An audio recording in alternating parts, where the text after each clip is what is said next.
Είναι διευθυντής γιατρός στο Europe Acute Therapies της εταιρείας Baxter. Λοιπόν, θα μας παρουσιάσει δύο θέματα. Το πρώτο είναι New Clinical Data on Cytokines, Endotoxin, Removal in Chemically Patients and Gynecomastia. Thank you, Mrs. Gilda.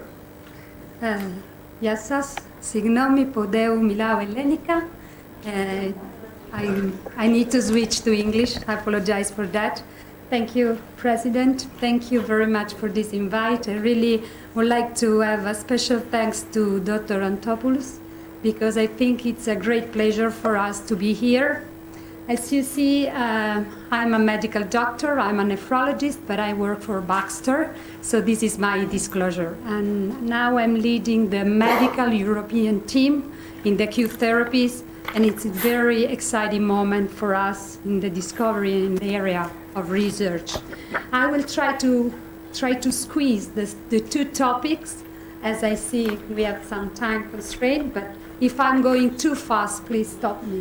Okay, thank you very much. So this is the little agenda I prepared for today. I would like to go through the definition, pathophysiology, and sepsis treatment, and then try to understand how the blood purification techniques works and which techniques we have available today, and then try to share with you and listen also from your perspective some comments of new clinical data and, of course, the open question we still have in the field of research. So, sepsis, we know very well, this is a global challenge. In 2017, the World Health Organization made this resolution document in which they try to define and adopting some measurement in order to improve, prevent, diagnose, and treat sepsis. And we see also all over the globe a lot of campaign, and not just in US, in which really a lot of educational session for healthcare professionals, but also for common citizens to try to find early sign of sepsis are ongoing, but also some scientific combination between scientific societies, and I mentioned the Surviving Sepsis campaign here in Europe.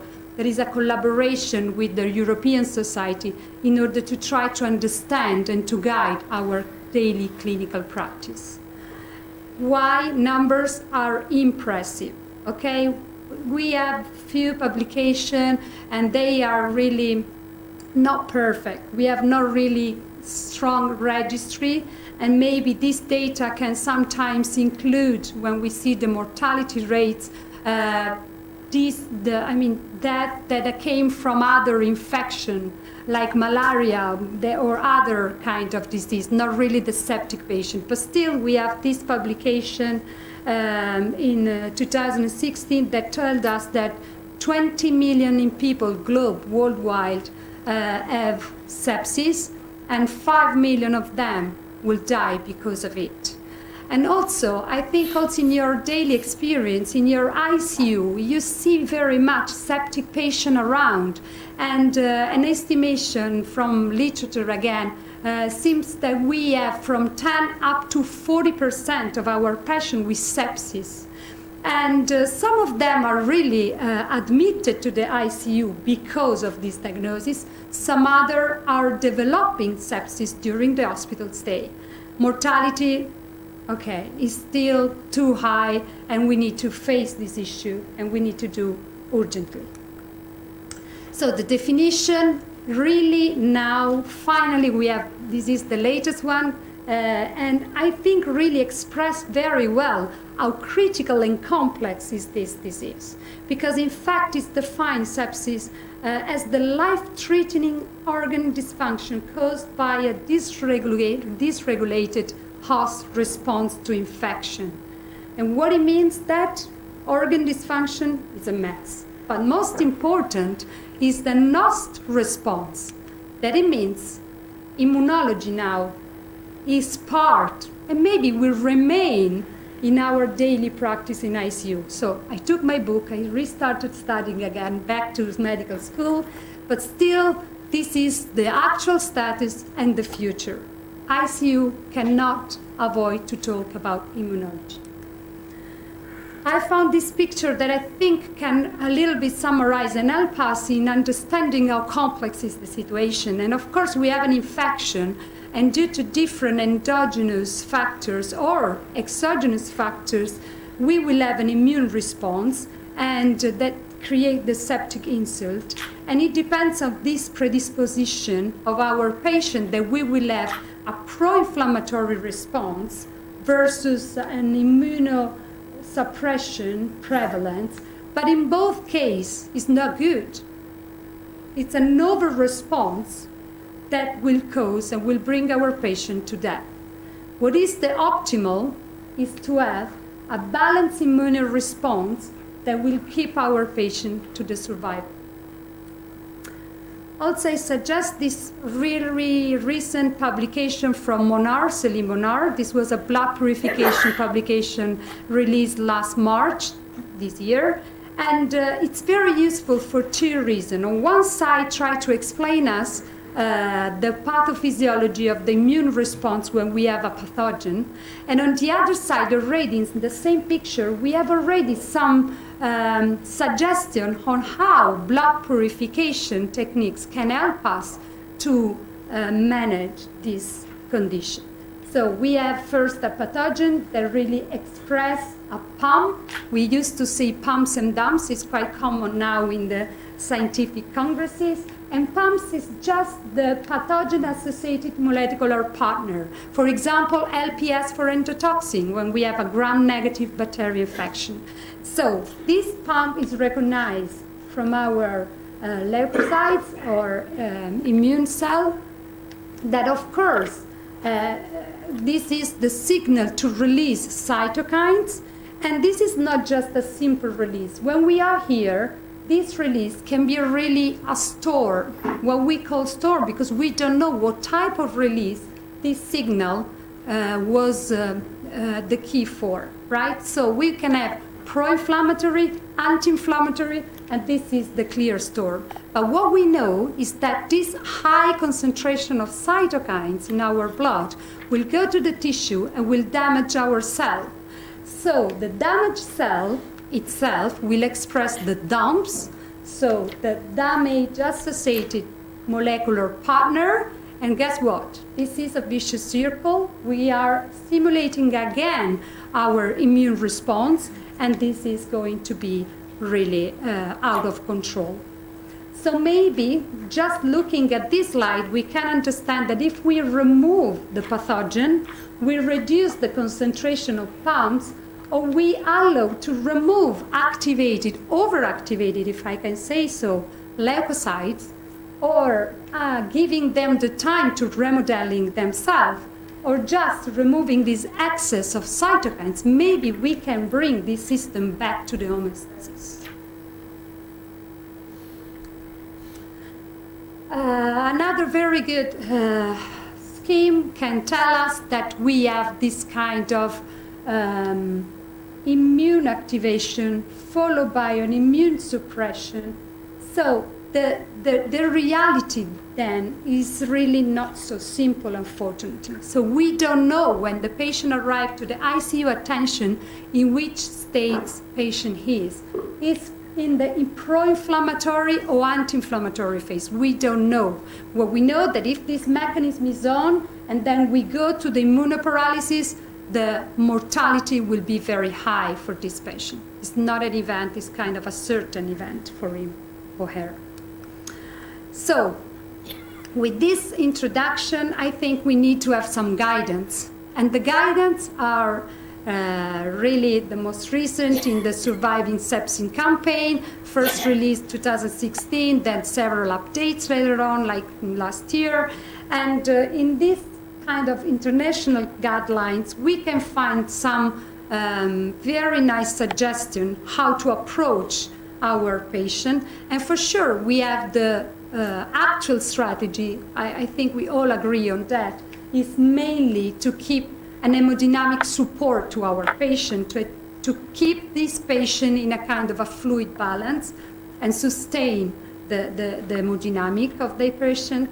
For sure, we need to keep the infection control, so antibiotics is mandatory, and sometimes also if we found the sites of infection, surgery may help, but also try to manage the organ dysfunction, and mainly we are talking about kidney and lung. Also, I found very nice this paper of Jean-Louis Vincent. He tried to suggest and to share to the community how I do in my clinics. So it's very simple. It's exactly what the survey campaign said.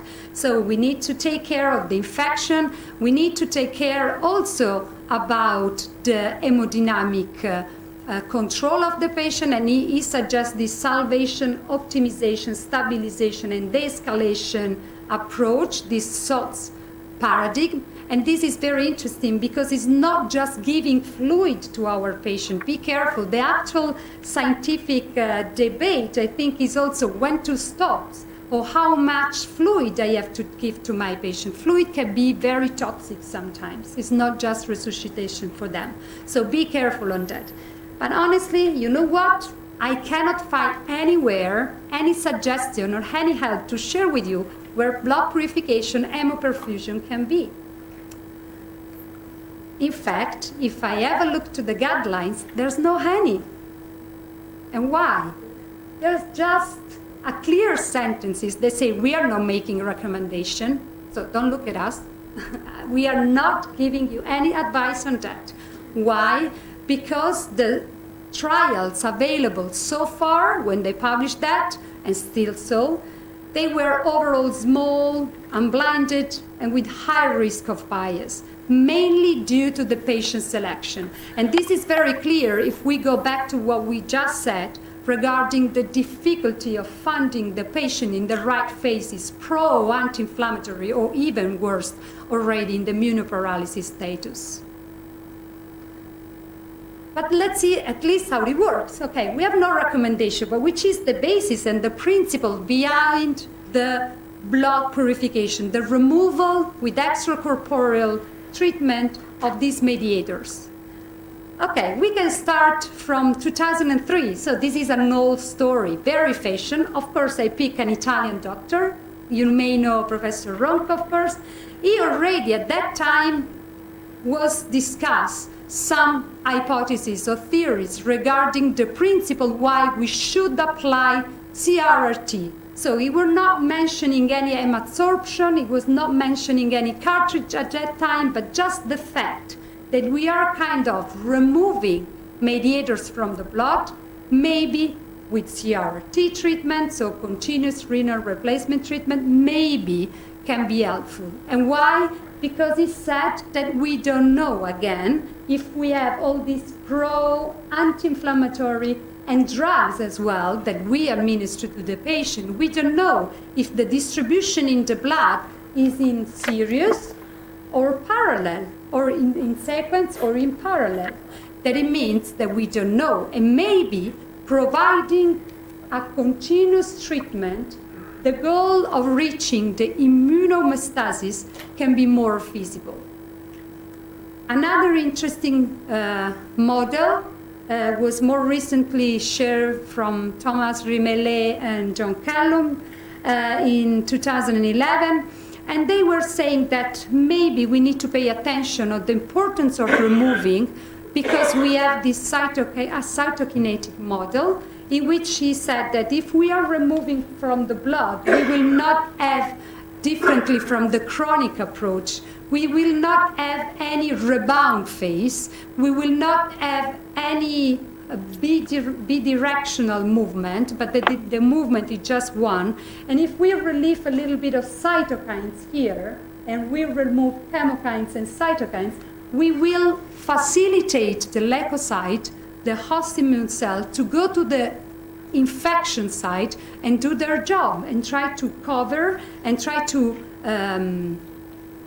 protect and remove the infection, the pathogen. In this case, we have bacteria. So as a summary, again, Céline Monard explained very well that we have different stages to help and to have different target when we apply blood purification. Of course, reduction in cytokines. This is the main goal. It's very important that we are removing these mediators that create these old storms. Then be sure that we are kind of restoring the appropriate and the physiologic leukocyte chemotaxis, so this movement to the infection site, and try to inhibit the immune inflammatory cascade we saw before, okay, this vicious circle that is just amplifying itself, and also modulating the immune process to kind of, she said, that I love very much, kind of an immune cell reprogramming. That is very interesting. Which techniques we have available today? I try to divide in three main families, if I can say so. So the first one will use the principle of hemofiltration, hemabsorption and perfusion. So all these devices you see here, listed here, are sorbents, are devices that can remove endotoxin or cytokines, it depends on the device, and are really placed in contact with blood. This is the main common feature they have. They are very different, but they have this feature. They work like this. Then we have another family, another category, that is the plasma exchange, TPE. Okay, so what I can do? Just cut?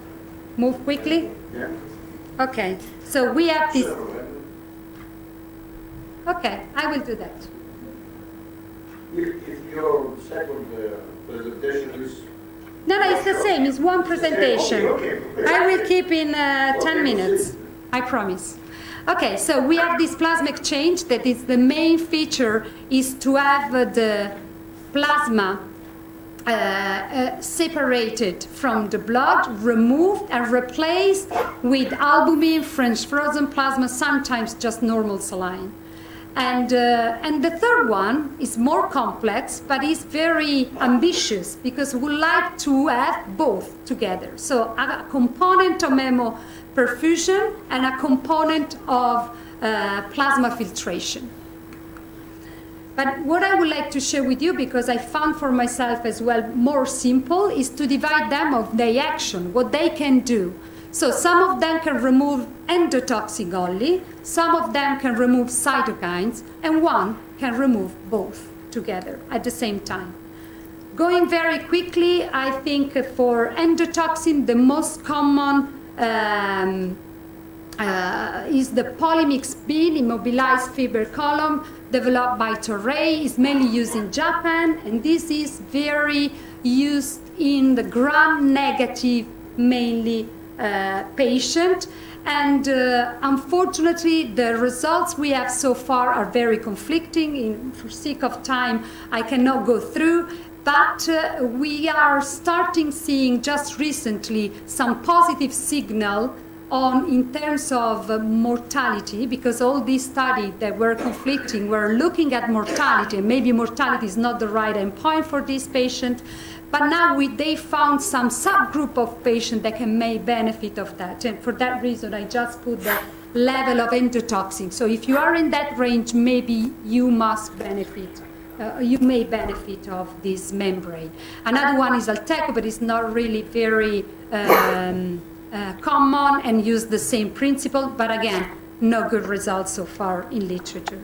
Removal of cytokines, we have several more. Just let me mention the high volume hemofiltration is really a CRT with a high UF, but with promising results in terms of hemodynamic control, and in some cases also some positive signal for mortality, but the last study, IVOIR, failed, and the comparison was like 70 milliliter per kilo per hour versus the standard 35. So maybe some bias also in the protocol design. Eye cutoff membrane, yes, but be careful about albumin. The albumin loss is too high. And maybe coupled plasma CPFA, I just summarized here. They were very ambitious, but I tell you, too complex, the system, too workload for the staff. It was really difficult to deliver this therapy, and results were not so comfortable. In fact, Compact 2, a very big randomized control trial, was stopped because of adverse event during the study. So it became a tricky situation. Cytosorb is very important because I think this is, the most used for cytokines removal. 90 up to 95% of cytokines are removed with this device, and also can have an effect also in myoglobin and bilirubin, so more to come in exploring this membrane. And then we have Oxiris. Oxiris is the only membrane that can then remove both. This is the structure.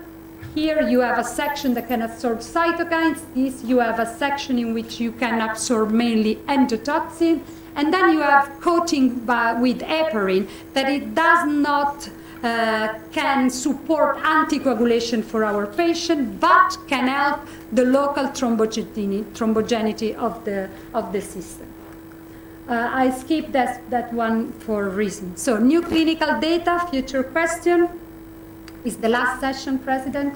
So this is just a nice summary of what I said before. A lot of study. In the last decades, you see the interest of the scientific community is so high. Sepsis is a clear emergency for us. But unfortunately, even if we can see different techniques, we are never reaching good results in terms of mortality, even if their randomized control trials were designed very well. But just in the last 2 years, so maybe more to come, next year we can come with more studies available, a lot of publication. I want just to share with you in vitro data, because again, it's a fair comparison between the three main membranes, the most utilized all over the Europe at least, Oxarisat, Toramyxin, and Cytosorb, okay? And this was a circuit developed in R&D Baxter, and then you can see, I need to go quite quick, that here you have all the endotoxin, all the mediators we studied quite a lot, and the different behavior for each membrane we had. Regarding the cytokines, we have especially IL-6, this is Cytosorb, this is Cytosorb, and in the solid line we have Oxiris. You see that Oxiris and Cytosorb are really having the same behavior in different mediators. And if you see at 120 minutes, you can compare Oxiris Cytosorb results, and Tori is very far away. That confirmed that Tori is a membrane for endotoxin only. We were not expecting nothing differently. If you see endotoxin instead, you see Tori and Oxiris are very similar, not significant difference, and Cytosorb is far away. Again, this is what we expected because Cytosorb is just for cytokines removal. So at the end, what we can say that Oxiris has the same removal of Cytosorb for cytokines and with Tori for endotoxin. And this is very promising, of course. On top of that, Oxiris can perform also the CRT, so we can sustain the renal replacement therapy, so fluid balance as well, and the other two devices cannot. If you want to have abstract or latest evidence in vivo, this time, please take this Monarch paper. You are full of information, too many to read, but we see very positive signal in patient outcomes in terms of reduction of inflammation mediators, improvement in organ function, and improvement in the hemodynamic parameters. These are papers, full papers published so far.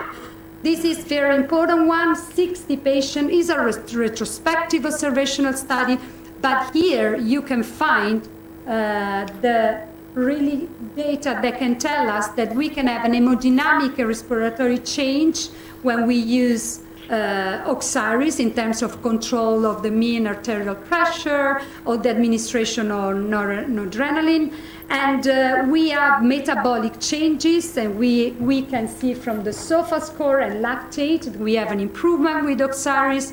And also the immunological change we saw in vitro are kind of confirmed in this retrospective analysis. This is the most important one. It came out in August, so it's this recent one. It's a randomized controlled trial.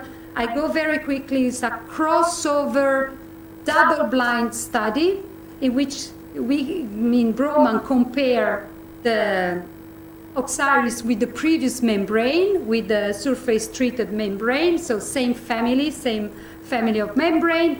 And we see here represented in the mean value and the toxin concentration, we have a very nice trend of decrease. Nothing happened here, very stable.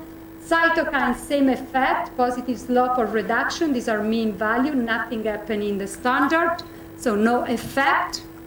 And also some metabolic effect confirmed also in this randomized control trial in which we have the reduction of lactate and norepinephrine infusion. That it means that patient was more hemodynamic stable.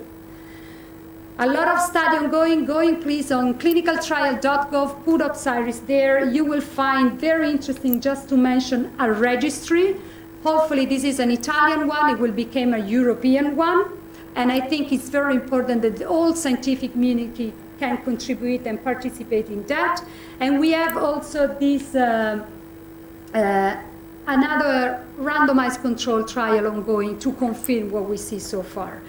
One mention just to this Spanish study, because the importance of using these mediators clearance from the blood can be very interesting also in another setting. It's not just you, it's not just the septic patient, can be the cardiopulmonary bypass circuit when we are programming our cardiac surgery to our patient. We expose the patient to extracorporeal circuit, so we increase the release of mediators. Some studies are really putting Oxaris in the between to remove and to avoid CRT session later on to our patients. So this is another aspect of using membrane and modulating the mediators in the blood.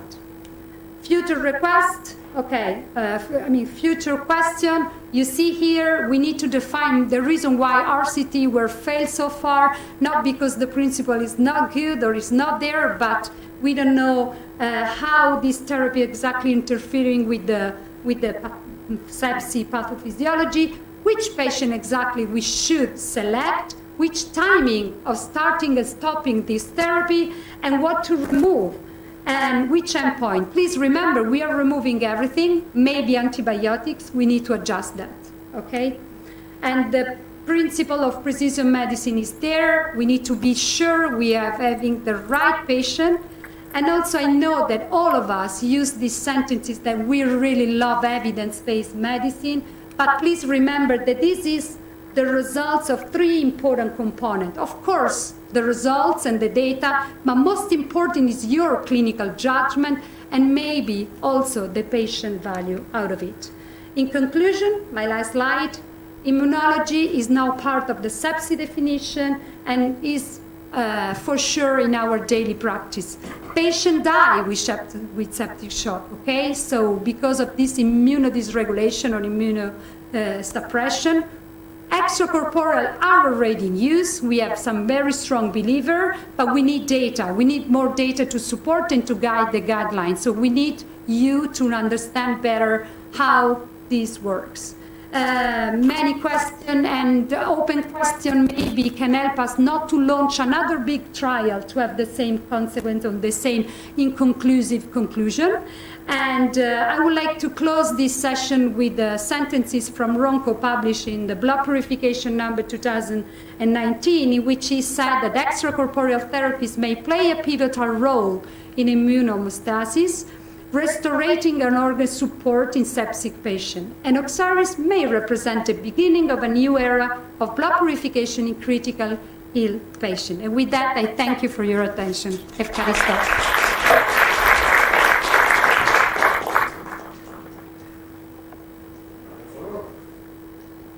Thank you very much. If you have questions, the last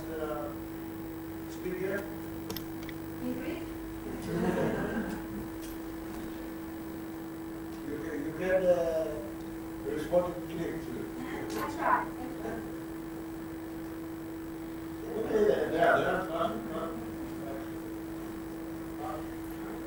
Flat.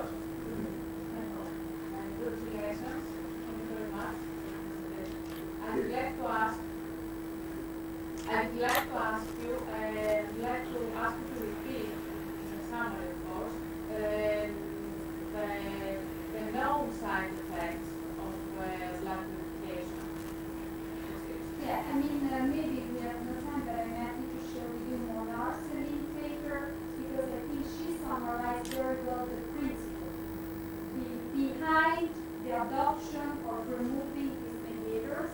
And it's not just the mediators, it can be really this cleaning and, like, let me say, just to reset, restore, and start again. Okay? So, and I think that this milestone is there. And but if you ask me, do you have mortality data? No, I don't. And the one I have in randomized control trial, not just with Osiris, but with Colin, Sizor, are not there. And all the main authors now suggesting to the scientific community not to do any other randomized control trial. Septic population is so different. The septic patient you are seeing in your ICU may come from emergency department, literally will come directly to the ICU. We don't know the timing. It's a mess. But maybe registry will change the paradigm, and maybe we need to restart from prospective observational data. This is the most common, not my advice, what I'm reading and learning from big professor, but still I think it's a good, solid approach to the real world data. In that sense, we can start thinking of this milestone more clearly. Άλλα ερώτηση. Thank you very much. Για την υποθερμία,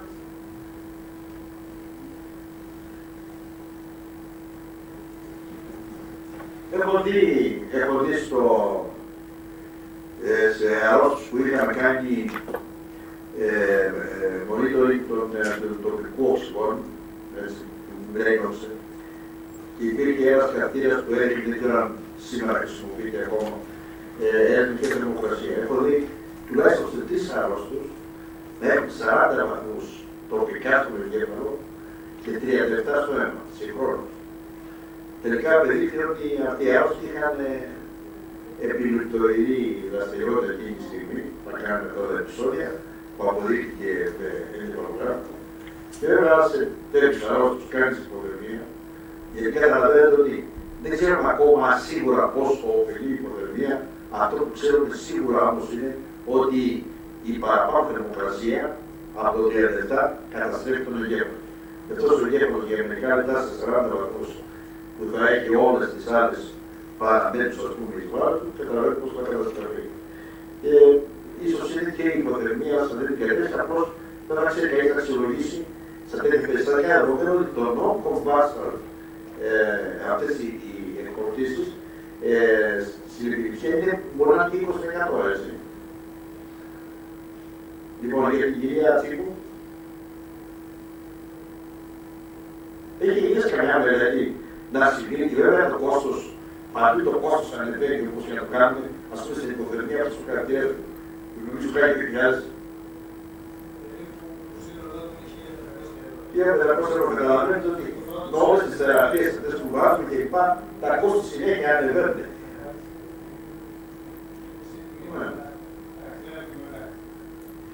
Λοιπόν, είναι πάντως ένα κόστος μεγάλο. Λοιπόν, το ίδιο και για τα αναγκαστηριακά, αλλά με όλες τις τεχνικές αυτές που σε φέρνουν πιο κοντά στη διάγνωση και σου περιορίζουν επομένως τη θεραπεία, την επικεντρώνουν μάλλον, και επομένως πάνω σε κάτι μπορεί να μην χρησιμοποιήσεις 3 αντιβιωτικά και να χρησιμοποιήσεις 1. Για παράδειγμα, ή και άλλες θεραπείες. Είναι και κάποια μελέτη cost benefit, πώς τελικά αυτά με τα πράγματα εκτός από την πρώτη μέρα των ηλίας και τότε λοιπά και το κόστος των ηλίας.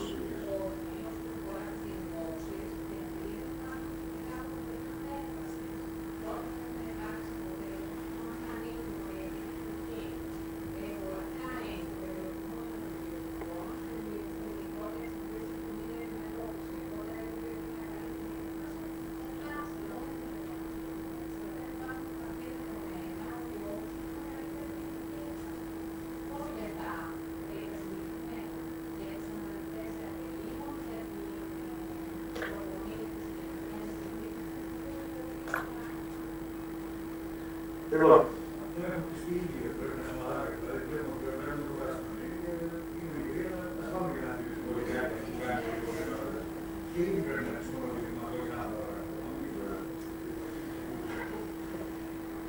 άλλη ερώτηση. Τι μπορείς να κάνεις, το ερώτηση, ναι.